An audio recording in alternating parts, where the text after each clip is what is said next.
A sloth, a donkey, and a curious human. Send a prompt and see what they're doing.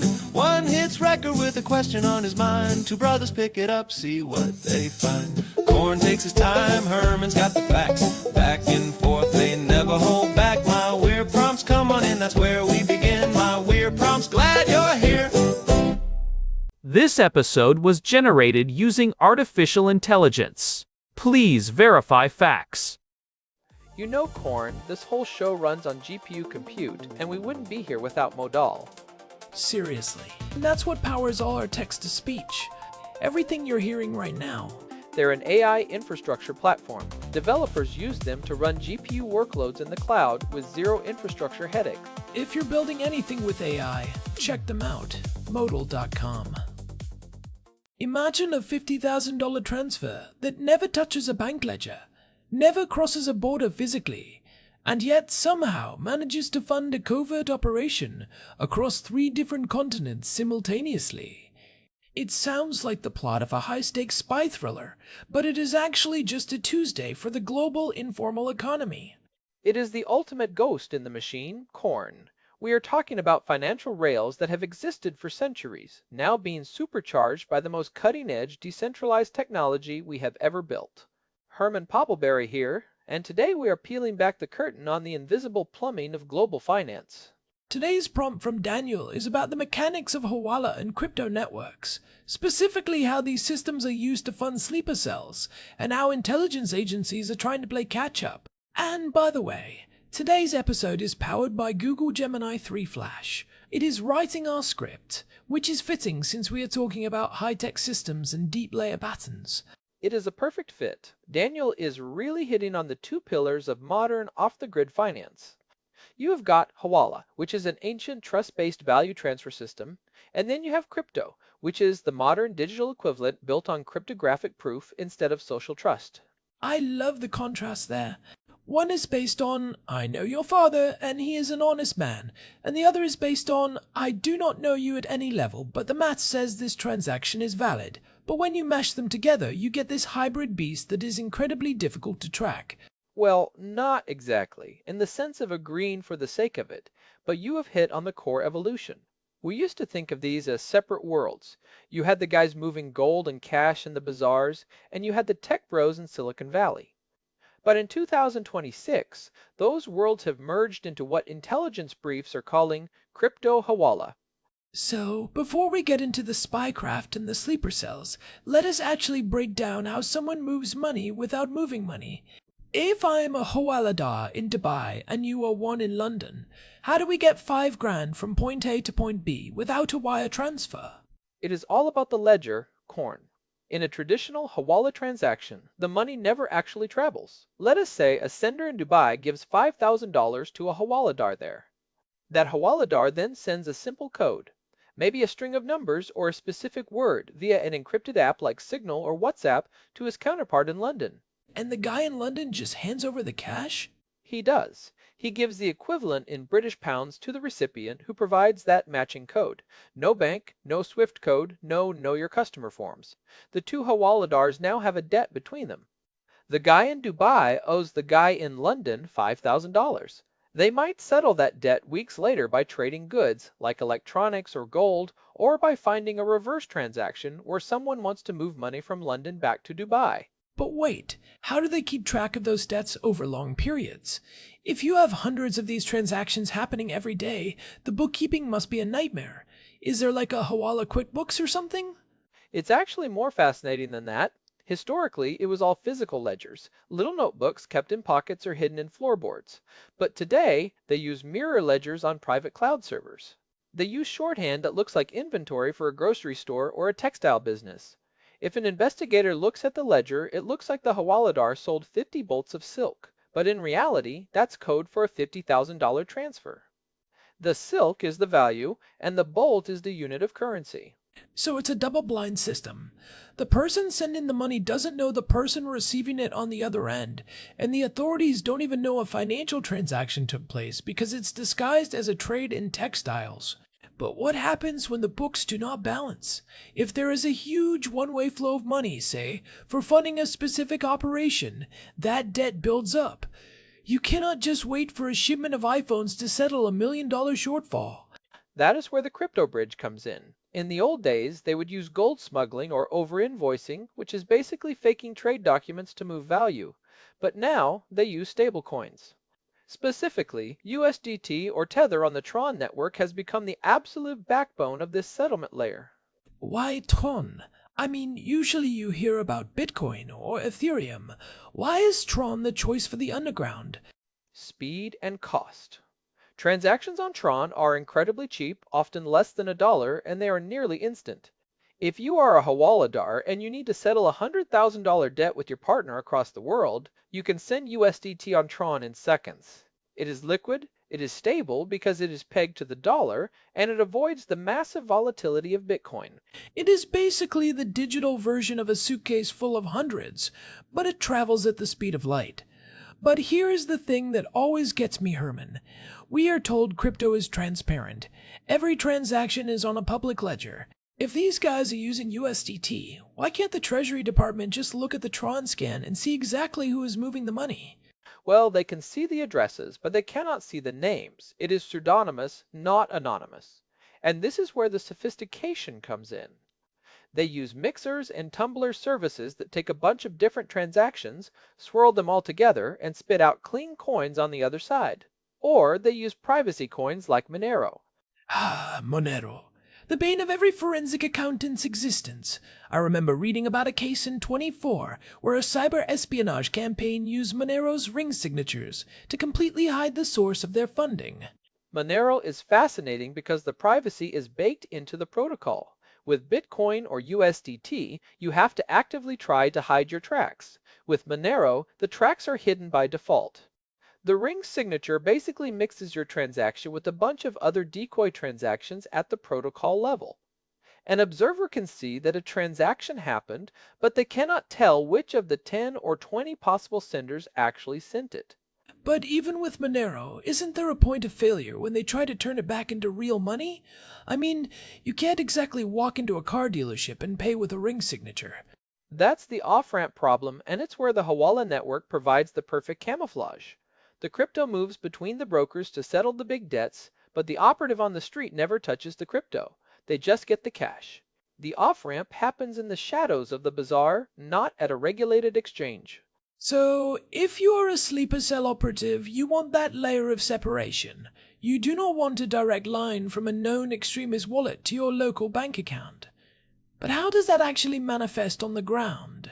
If I am a sleeper in Berlin or New York, I still need to pay rent. I still need to buy supplies. I cannot pay my landlord in Monero. This is the critical last-mile problem, corn. And this is why Hawala is still the king of the underground. The crypto covers the international transfer and the back-end settlement between brokers. But the operative on the ground receives clean local cash from a local Hawaladar. Right, so the guy in the cell goes to a nondescript corner store or a travel agency, gives a code he got on an encrypted app, and walks out with $500 in cash. To the local police or the tax authorities, that looks like a normal cash business. There is no digital footprint of that cash entering the operative's pocket. And that is exactly how you fund a sleeper cell without triggering any red flags. Traditional anti-money laundering systems, the stuff banks use, are designed to look for large, unusual deposits or wires from high-risk jurisdictions. But these guys are doing micro-transfers. We are seeing reports from early 26 indicating that transfers are often kept under $500. It is death by 1,000 cuts, or rather, life by 1,000 tiny deposits. If you're moving $500, no one cares.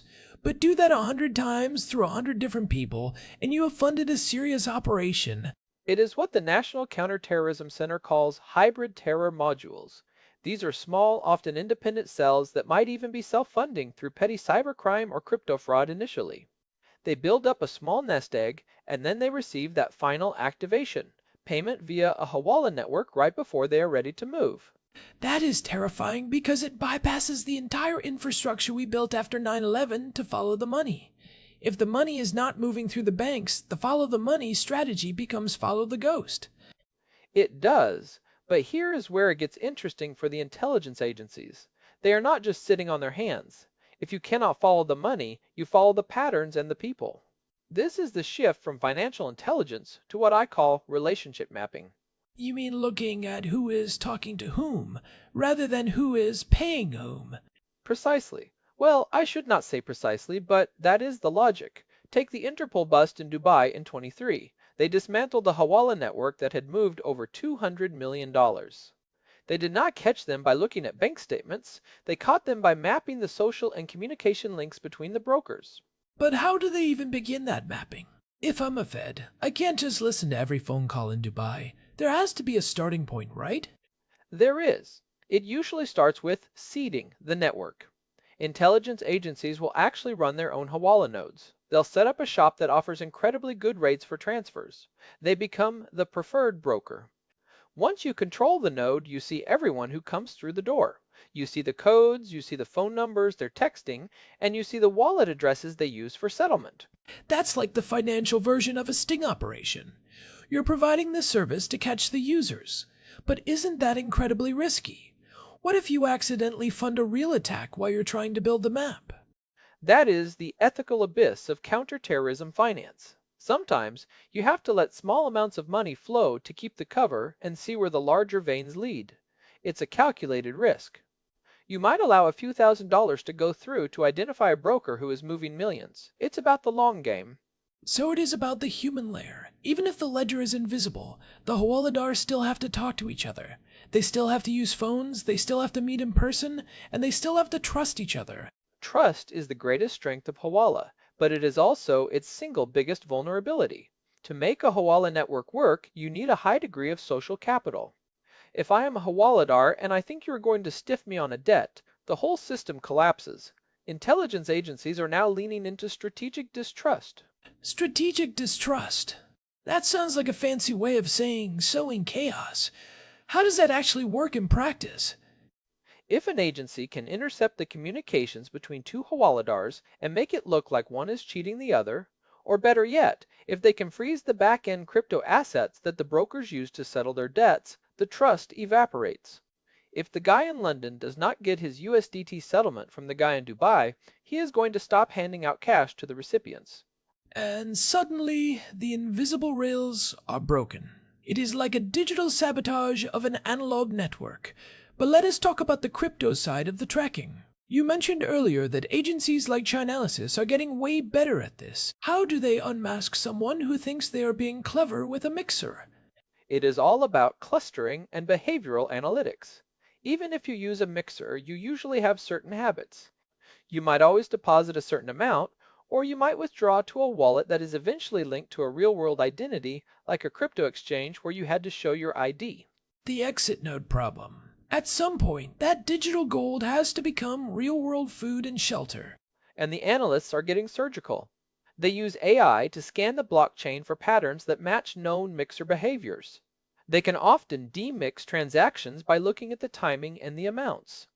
If 10 Bitcoin go into a mixer and 10 minutes later, 0.9 Bitcoin comes out into 12 different wallets, the AI can start to correlate those movements. I read about this technique called peeling chains. Is that still a thing? Oh, absolutely. A peeling chain is when a large amount of crypto is sent to a new address, and then a small amount is peeled off to another address, maybe for a payment, while the remainder is sent to a new change address. This happens over and over again, creating a long chain of transactions. To the naked eye, it looks like a mess. But to an AI, it's a signature. It looks like a single person or entity moving money through a series of temporary pockets. So the AI just follows the peel until it hits a regulated exchange where someone had to upload a passport photo. That's the goal. But the sleeper cells are getting smarter too. They don't just use one chain, they use cross-chain swaps. They'll take USDT on Tron, swap it for Monero on a decentralized exchange, then swap that Monero for Solana, and then send the Solana to a Hawala broker. Each hop between different blockchains acts like a fog machine. It's like a high-speed chase where the driver keeps changing cars in the middle of the highway. But eventually, you still have to get out of the car. You do. And that brings us back to the sleeper aspect. If I am an intelligence analyst and I see a bunch of small crypto movements that eventually lead to a Hawala broker in, say, Berlin, what is my next move? How do I find the cell? This is where it gets really cool, or scary, depending on your perspective. You look for the financial fingerprints of the cell's physical existence. Even a sleeper cell has to buy burner phones. They have to buy specific chemicals, or they might all be using the same VPN provider. If you find the Hawala broker, you start watching who comes to visit him. You look for the people who are not part of the local community, but are showing up at a nondescript travel agency once a month. That's what they call pattern of life analysis. If you have 5 guys who all show up at the same Hawala shop on the 3rd of every month, and then they all go to the same hardware store, the alarm bells start ringing. You don't need to see the money to know there's a connection. So the Hawala broker becomes a honeypot of sorts. You do not necessarily want to arrest him immediately. You want to see who his customers are. That is the tradecraft. In the 25 Berlin cell bust, that is exactly what happened. Authorities didn't just jump on the first suspicious transaction. They used social network analysis to link dozens of individuals who were all tied to the same informal value transfer node. They realized that while the transactions were small, the network density around certain individuals was skyrocketing. It is almost like a heat map of suspicion. The money itself is just the fuel, but the fuel leaves a heat signature. I want to go back to something you mentioned about the back end. You said USDT on Tron is the current favorite. But the Financial Action Task Force, the FATF, is breathing down everyone's necks now, right? Their 25 update was pretty grim. It was. They warned that the convergence of organized crime and terrorist financing is accelerating.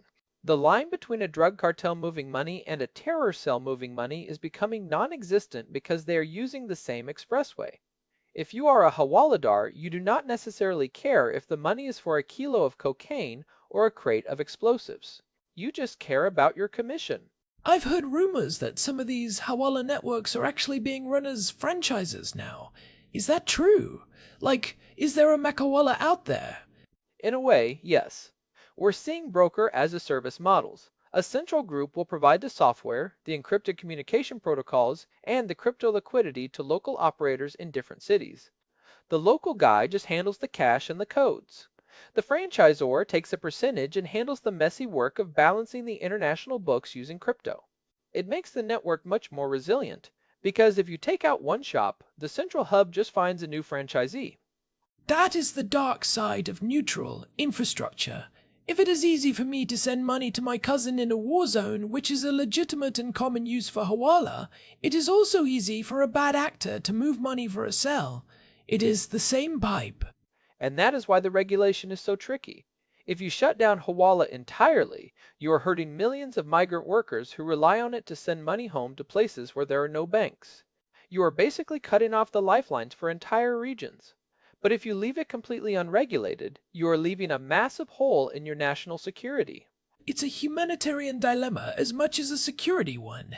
I remember a fun fact from a report I read. Did you know that in some parts of the world, Hawala is actually more reliable than the actual central bank? During the economic collapse in Lebanon, the Hawala brokers were the only ones who could actually get funds to people, because the banks had literally run out of physical cash. It's true, they are the ultimate anti-fragile system. When the formal system breaks, the informal system thrives. That's why you can't just kill it with a law. It's like trying to legislate against the wind. You have to understand it, and you have to find the points where it touches the digital world. It is the classic security versus liberty, or security versus utility debate. Some countries are trying to force Hawaladars to register as money service businesses, right? Like India, and some Middle Eastern nations are doing. How is that working out?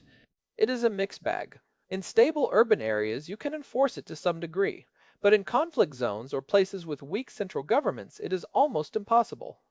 A Hawaladar in a remote village is not going to file a suspicious activity report with a government he does not recognize or trust. So we are back to the shadow world. Let us look at the future, Herman. We are in 26. What is the next evolution? If agencies are getting good at tracking Crypto-Hawala, what is the v3.0 of this system? I think we are going to see the rise of DeFi native cells. Instead of relying on a human broker for the last mile, they might use decentralized autonomous organizations, DAOs, to automate the funding of certain tasks. Imagine a smart contract that releases funds to a wallet only when certain real-world conditions are met, verified by an oracle. Wait, explain that oracle part. How does a piece of code know what happened in the real world? An oracle is a data feed. It could be a weather report, a news headline, or even a specific social media post. Imagine a sleeper cell that is told, your funding will be released once the local news reports a power outage in this specific zip code. The smart contract watches the news feed via the oracle.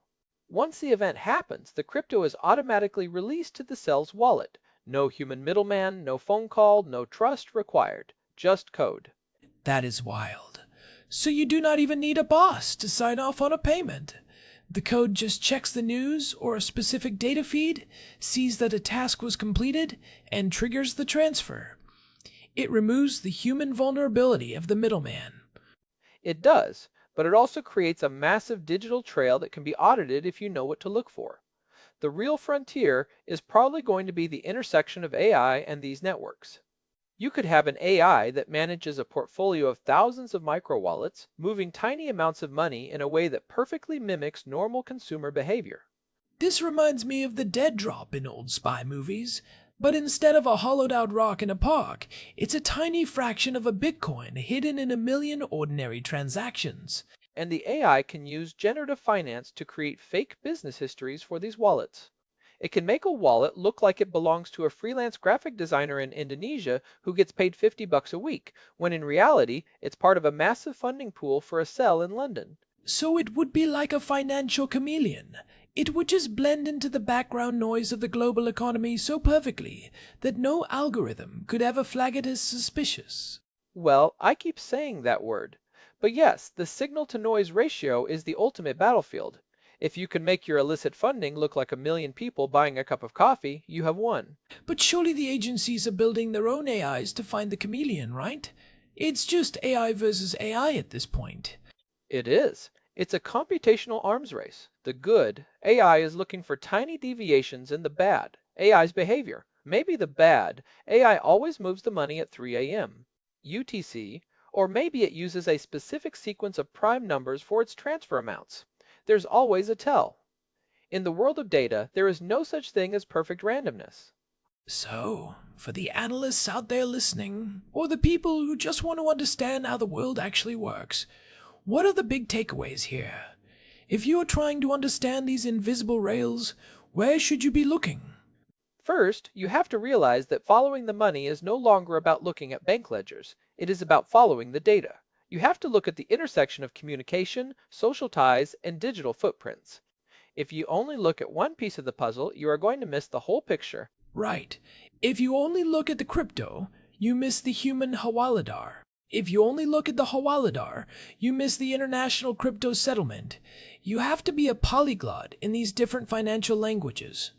And second, you have to understand that the trust factor is both a shield and a target. In our high-tech world, we often forget how much the global economy still runs on personal relationships. For an analyst, mapping those relationships is often more valuable than mapping the transactions themselves. It is funny, isn't it? We have all this incredible technology, but at the end of the day, it still comes down to whether one guy in a bazaar trusts another guy in a different bazaar. The human layer is still the most important part of the stack. It really is. And for the crypto enthusiasts, the takeaway is pseudonymity is not a cloak of invisibility. If you are using public blockchains, you are leaving a permanent, immutable record of your actions. It might take years for the tools to catch up to your specific obfuscation method, but once they do, your entire history is wide open. It is like writing your crimes in permanent marker on a wall that everyone can see, but you are just hoping they do not have the right flashlight to read it yet. But eventually, someone always finds the flashlight. That is the perfect way to put it. The blockchain is forever. Aspect is a massive liability for long-term covert operations. That is why we are seeing this desperate scramble toward privacy coins and mixers, but even those have their limits. Let's talk about those limits for a second. If I'm using Monero and the government can't see where it came from, how do they catch me? They catch you at the entry or exit. They watch the exchanges. They watch the local P2P sellers. If they see you consistently buying Monero with cash, you go on a list. They don't need to see the transaction on the blockchain if they saw you hand over the envelope of cash in a Starbucks. The physicality of money is its greatest weakness. So, looking forward, what is the open question that keeps you up at night, Herman? When you look at the arms race between the funder and the tracker, where does it end? I wonder about the impact of quantum computing on all of this. If we get to quantum day, where current encryption can be cracked, the entire foundation of crypto obfuscation vanishes overnight. Every private transaction on a public ledger could suddenly become transparent. That would be the financial apocalypse for the underground. Imagine every hidden transaction of the last decade suddenly being unmasked at once. The backlog of indictments would be enough to keep the courts busy for a century. It would be a total reset. But until then, we are in this fascinating, high-stakes game of hide-and-seek. The invisible rails are becoming more complex, more hybrid, and more integrated into our daily lives. It's also worth noting that this isn't just about bad guys. These same rails are used by dissidents in authoritarian regimes, by journalists trying to protect their sources, and by people in hyperinflationary economies trying to save their life savings. That's the nuance that often gets lost in the headlines. These tools are dual use. A Hawala network can fund a sleeper cell, but it can also fund a school in a village that the central government has abandoned. The technology doesn't have a moral compass, only the people using it do. Well, I think we have thoroughly deconstructed the ghost in the machine today. It is a reminder that the world of finance is a lot weirder and a lot more ancient than most of us realize. It definitely is. And it is a testament to human ingenuity, both for good and for ill. We will always find a way to move value no matter how many walls we build. On that note, I think we should wrap this one up. We have covered a lot of ground, from the bazaars of Dubai to the Tron network and the ring signatures of Monero. It has been a deep dive for sure. Thanks for the great prompt, Daniel. This is exactly the kind of technical meets geopolitical stuff I love. Thanks as always to our producer Hilbert Flumingtop for keeping the gears turning behind the scenes. And a big thanks to Modal for providing the GPU credits that power this show and allow us to run these complex script generations. If you found this dive into the financial underground interesting, do us a favor and leave a review on your podcast app. It really does help other curious people find the show. You can also find all our back episodes in the RSS feed at myweirdprompts.com. This has been My Weird Prompts. See you in the next one. Goodbye. This episode was produced using Google Gemini 3 Flash. Text-to-speech by Chatterbox. Thanks for listening to our show, My Weird Prompts, where our thoughts go from slow takes to facts on cue. We change and follow through. My Weird Prompts, that's the close from sloth, from man, from long-eared host. My Weird Prompts, until next time, stay curious, keep weirding.